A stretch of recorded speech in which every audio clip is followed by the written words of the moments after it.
Hello guys, இன்றைக்கி நான் ஒரு கடைக்கு சாப்பிட போனேன். அந்த கடையில் போய்ட்டு நான் உங்கள்கிட்ட ரெட் ரைஸ் இருக்கான்னு கேட்டேன். அவன் ரெட் ரைஸ் எல்லாம் கிடையாது, ஒயிட் ரைஸ் தான் இருக்குது, முடிஞ்ச சாப்பிடு, முடியலன்னா கிளம்பு அப்படின்னு சொல்லிட்டான். நானும் கோவத்தில் சாப்பிடாமல் வந்துட்டேன். ஸோ இந்த இடத்துல என்ன நினச்சேன்னு பார்த்தீங்கன்னா, ஸ்ரீலங்காவில் எல்லா பக்கமுமே நார்த்லேயே இருக்கட்டும், ஈஸ்ட்லேயே இருக்கட்டும், சவுத்லேயே இருக்கட்டும், எல்லாருமே ரெட் ரைஸ் தான் சாப்பிடுவாங்கன்றதை மறந்துட்டு பிஸ்னஸ் பண்ணிகிட்டு இருக்காங்க.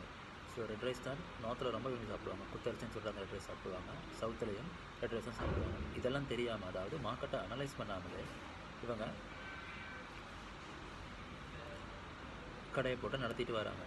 ஸோ இதை தான் சொல்கிறது, நீங்கள் ஒரு பிஸ்னஸில் ஸ்டார்ட் பண்ணாலும் இல்லைனா ஒரு பிஸ்னஸில் இறங்கினாலும் அந்த மார்க்கெட்டை ஸ்டடி பண்ணிவிட்டு தான் நீங்கள் பிஸ்னஸில் இறங்கணும். நீங்கள் ஒரு ப்ரொடக்ஷனை ஸ்டார்ட் பண்ணிவிட்டு அதுக்காக மார்க்கெட்டை சேஞ்ச் பண்ணணும்னு நினைக்கவே கூடாது. So always remember, customer is always right.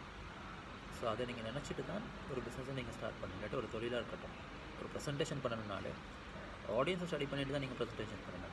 நீங்கள் பண்ணுறத ஆடியன்ஸ் கேட்கணும்னு ப்ரெஷர் பண்ணக்கூடாது. ஸோ இனிமேல் நீங்கள் ஏதாவது ஒரு தொழிலோ இல்லாட்டி ஏதாவது ஒரு பிஸ்னஸை ஸ்டார்ட் பண்ணணுன்னா அந்த மார்க்கெட்டை ஸ்டடி பண்ணி அந்த மார்க்கெட்டுக்கு ஏற்ற மாதிரி தான் உங்களை நீங்கள் கஸ்டமைஸ் பண்ணிக்கணுமே தவிர உங்களுக்கு ஏற்ற மாதிரி ஒரு மார்க்கெட் கஸ்டமைஸ் எப்பயுமே ஆகாது. Thank you so much. இது மாதிரியான வீடியோஸுக்கு என்னோடய ப்ரொஃபைலை ஃபாலோ பண்ணுங்கள். பாய்.